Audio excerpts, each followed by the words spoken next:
शतपथ ब्राह्मण विज्ञान भाष्य परिस्तरण एवं पात्र साधन विमर्श। सबसे पहले अगर हम यज्ञ की बात करें तो यज्ञ के विषय में कहा गया है, यज्ञ वे श्रेष्ठतम कर्म, अर्थात समस्त कर्मों में यज्ञ श्रेष्ठ कर्म है। वैदिक परंपरा में यज्ञ का अत्यंत महत्वपूर्ण स्थान है। यह केवल धार्मिक अनुष्ठान मात्र नहीं है, अपितु भारतीय संस्कृति, आध्यात्मिक साधना और लोक कल्याण का एक महान प्रतीक है। ब्राह्मण ग्रंथों का अध्ययन करने के उपरांत अध्येयता की प्रथम प्रतिक्रिया यही रहती है कि इन ग्रंथों का प्रमुख विवेच्य विषय जो है वो यज्ञ है। याज्ञिक कर्म कांड की सूक्ष्म विवेचना के साथ साथ वैदिक मंत्रों के द्वारा तत्त अनुष्ठानों की संगति स्थापित कर उनकी व्याख्या करके प्रमाणिकता इसमें प्रदान की गई है। यज्ञों का वैज्ञानिक, आदि भौतिक एवं आध्यात्मिक विवेचन इसमें किया गया है। वेदों तथा ब्राह्मण ग्रंथों में यज्ञ को देवताओं की उपासना, प्रकृति के संतुलन एवं मानव जीवन की उन्नति का प्रमुख साधन माना गया है। वेद वाचस्पति पंडित मोतीलाल शास्त्री जी द्वारा शतपथ ब्राह्मण पर विज्ञान भाष्य इस संगोष्ठी का प्रमुख ग्रंथ है। इस ग्रंथ में यज्ञ का विशद विवेचन किया गया है एवं उसका दार्शनिक स्वरूप जो है इसमें प्रतिपादित किया गया है। यज्ञ की संपूर्ण प्रक्रिया अनेक सूक्ष्म विधियों एवं नियमों से संपन्न होती है, जिनमें प्रत्येक क्रिया का अपना एक विशिष्ट महत्व एवं उद्देश्य होता है। इन्हीं महत्वपूर्ण क्रियाओं में परिस्तरण एवं पात्र साधन है, जिसका वेद वाचस्पति पंडित मोतीलाल शास्त्री द्वारा वैज्ञानिक दृष्टिकोण प्रतिपादित किया गया है। परिस्तरण एवं पात्र साधन तो संस्कृत हिंदी कोश में परिस्तरण शब्द का शाब्दिक अर्थ जो है वो बिछाना और फैलाना किया गया है। वैसे भी कहा गया है अर्थ त्रिणे परिस्तृणाति, अर्थात अधर्व्यु अथवा यजमान दोनों में से एक याज्ञिक आहवनीय, ग्राह्यपत्य, दक्षिणाग्नि तीनों के समीप नियत स्थान पर दर्भ बिछाता है और इसके बाद परिस्तरण के अनंतर इसी प्रकार पात्र साधन का भी विवेचन किया गया है और यज्ञ में प्रयुक्त होने वाले पात्रों आदि को शास्त्र विहित क्रम में उचित स्थान पर स्थापित करना ही पात्र साधन कहलाता है। वैदिक परंपरा में प्रत्येक क्रिया का एक निश्चित उद्देश्य और आध्यात्मिक महत्व होता है। परिस्तरण और पात्र साधन भी उसी परंपरा का एक अभिन्न भाग है, अभिन्न अंग है। यह केवल बाहरी व्यवस्था नहीं है, बल्कि इसके पीछे शुद्धता, अनुशासन और आध्यात्मिकता की भावना निहित है। पात्रों की स्थापना के विषय में अगर बात की जाए तो अभी हमने उसके विषय में सुन लिया है कि द्वंद्व रूप में और 5 युग्मों में और कुल 10 पात्र इसमें स्थापित किए जाते हैं। अब 10 का संबंध जो है वो विराट छंद से माना गया है, अर्थात इस प्रकार यज्ञ में कुल 10 आयुधों का विधान किया गया है। इन 10 आयुधों का प्रयोग केवल व्यवहारिक आवश्यकता के कारण नहीं, बल्कि इसके पीछे एक गूढ़ वैदिक प्रतीक भी निहित है।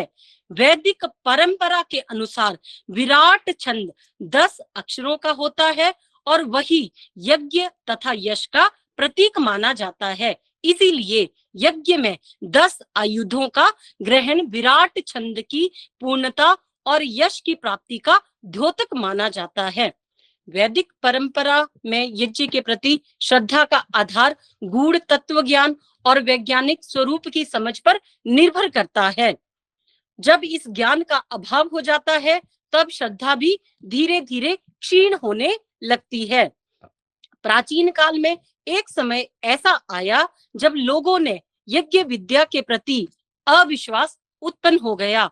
तब अंगिरस बृहस्पति ने मनुष्यों को यज्ञ के वास्तविक स्वरूप और उसके तात्विक आधार को समझाकर उनकी भ्रांति को दूर किया और पुनः यज्ञ के प्रति श्रद्धा जागृत की। वर्तमान समय की अगर हम बात करें तो वर्तमान समय में भी लगभग यही स्थिति दिखाई देती है।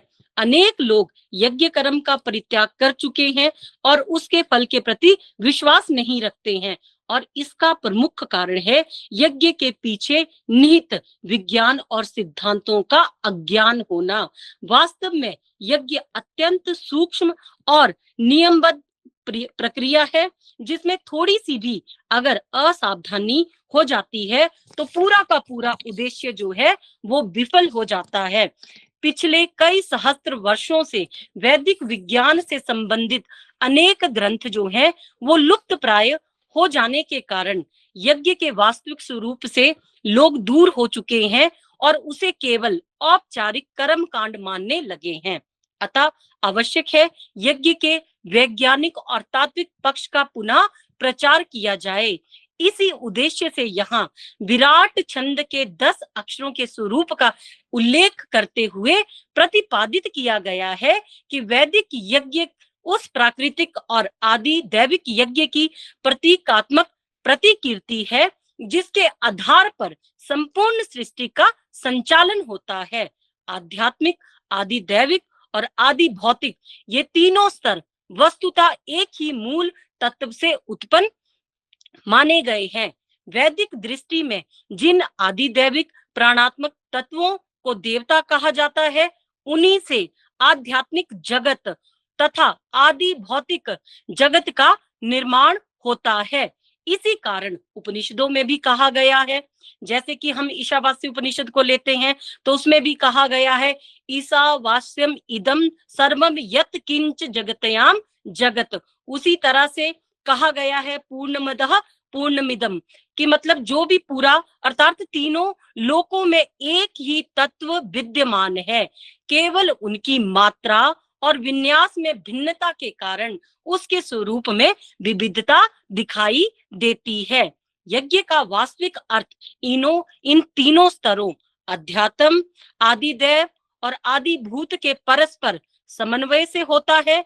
विशेषतः अध्यात्म का आदि देव के साथ संबंध स्थापित करना ही यज्ञ की सिद्धि मानी गई है, परंतु यह संबंध प्रत्यक्ष रूप से संभव नहीं होता है। इसके लिए मध्यस्थ के रूप में आदि भौतिक जगत का आश्रय अवश्य लेना पड़ता है। जैसे हमें किसी भी क्रिया को संपन्न करने के लिए किसी साधन की आवश्यकता होती है। अगर हमें किसी फल को भी काटना है तो हमें उसके लिए छुरी की आवश्यकता होती है। अगर हमें ज्ञान अर्जन करना है तो हमें पुस्तक की आवश्यकता होती है।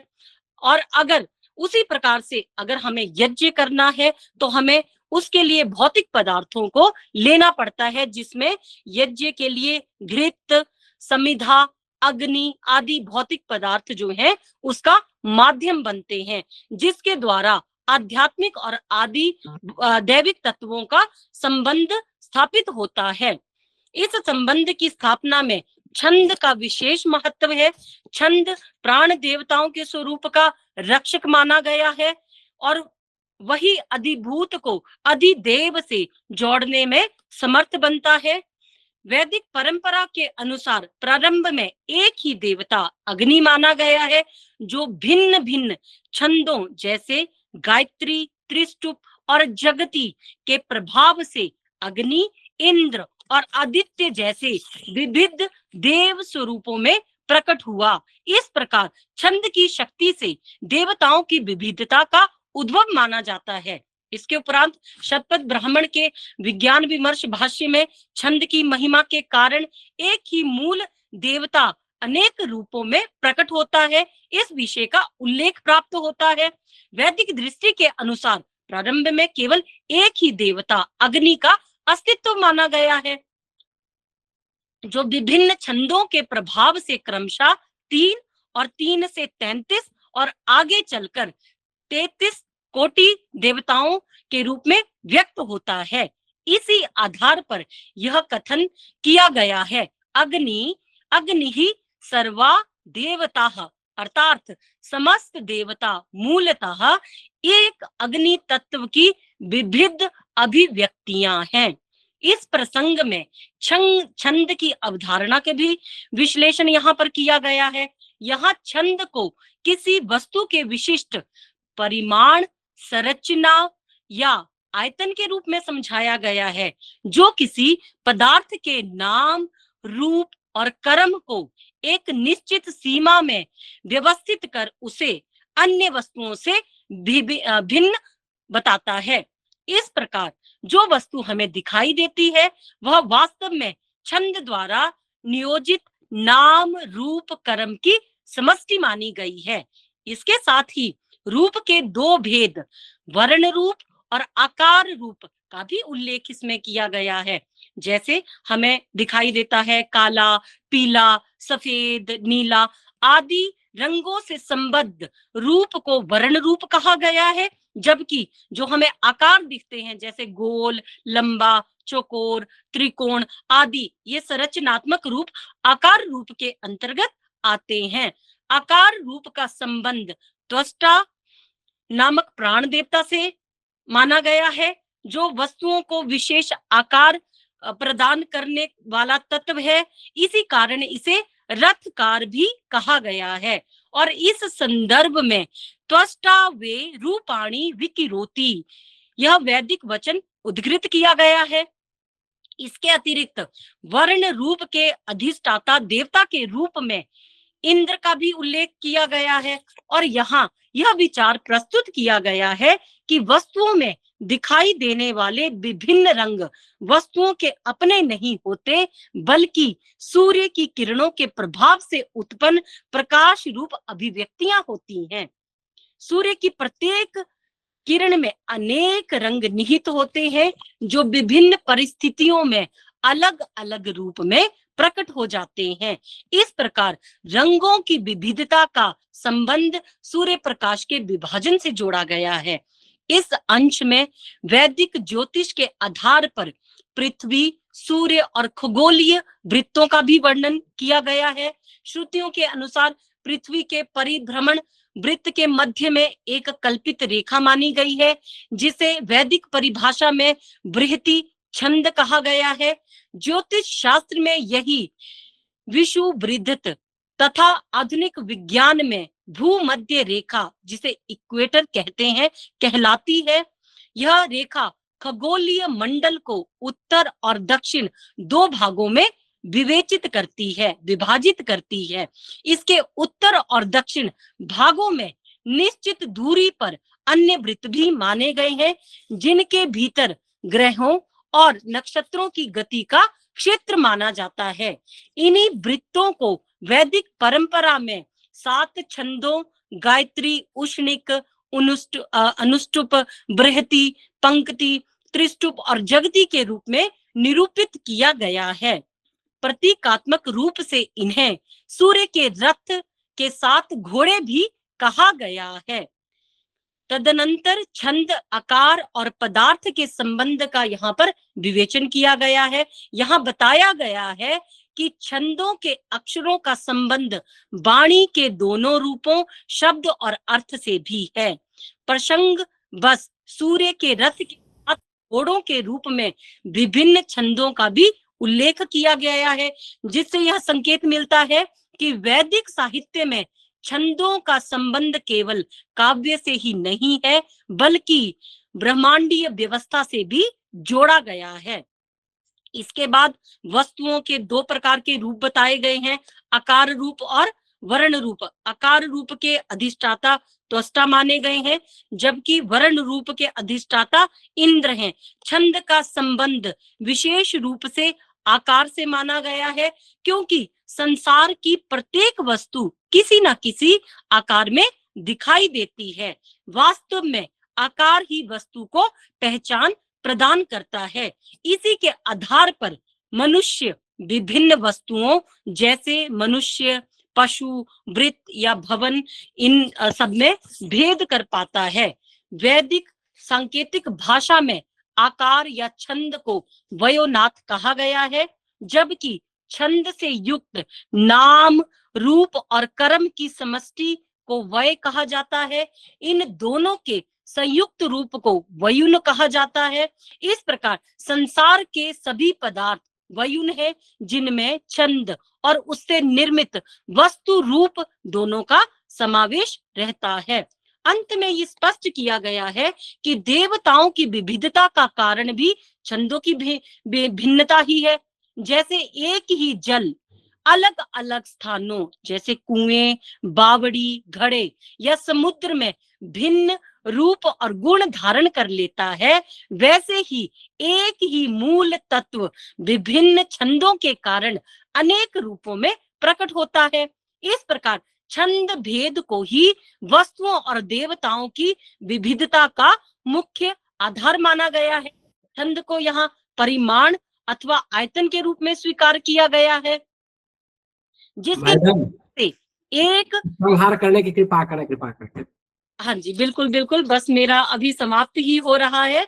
मतलब परिणाम स्वरूप संपूर्ण जगत के रूप मनोमय, कर्म, प्राणमय और नाम वांगमय माने जाते हैं। इन तीनों की संयुक्त सत्ता को ही आत्मा कहा गया है, जिसके कारण श्रुति में आत्मे वेदम सर्वम का प्रतिपादन किया गया है। और आत्मा के विषय में अगर हम बात करें तो आत्मा को सत्य कहा गया है, आत्मा को ही अमर कहा गया है, आत्मा को शाश्वत कहा गया है। वाक, प्राण और मन परस्पर अविभाज्य तत्व है। वाक स्थूल, प्राण और उससे सूक्ष्म और मन उससे भी सूक्ष्म माना गया है। सामान्यतः मनुष्य वाक रूप स्थूल तत्व का भी अनुभव कर पाता है, किंतु वही वाक मन और प्राण से उत्पन्न होकर जगत की अभिव्यक्ति का आधार बनती है। इसी क्रम में आत्मा से आकाश की उत्पत्ति, वाक से अन्य तत्वों की अभिव्यक्ति का सिद्धांत यहाँ प्रतिपादित किया गया है, जिससे संपूर्ण सृष्टि की प्रक्रिया आत्मा पर ही आश्रित सिद्ध होती है।